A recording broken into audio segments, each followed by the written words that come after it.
Hello mga ka-survey. Ngayon, ita-transfer natin yung license natin ngayon sa version 1 papuntang version 2. So let's get started. Buksan natin ang version 1. And then scroll down tayo, makikita natin sa pinakababa yung Google Drive.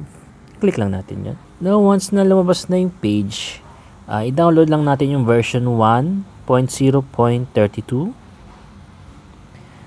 Click natin yung download dito.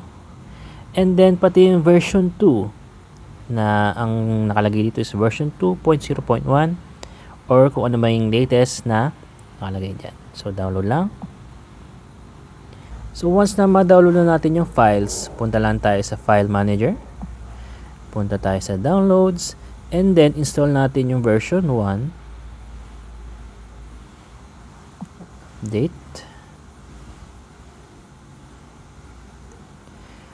Pati na rin yung version 2. Install.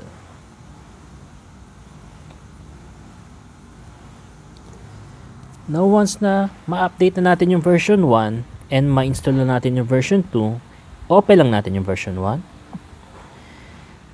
And then may makikita kayo sa pinakataas. Basta meron kayong code, license code dun sa version 1, click nyo lang to. Makakopy na natin yung license. Punta tayo sa version 2. Accept lang natin yung request permission.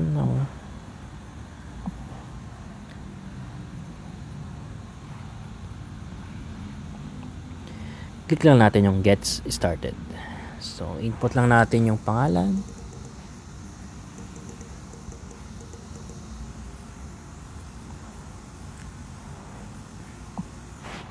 Confirm. Punta tayo sa register. Dito, sa code input, i-paste na lang natin yung code from version 1. Register. So, ayun, para lang ma-transfer natin yung license at magamit natin yung version 2 from version 1. Thank you for watching and see you on the next video.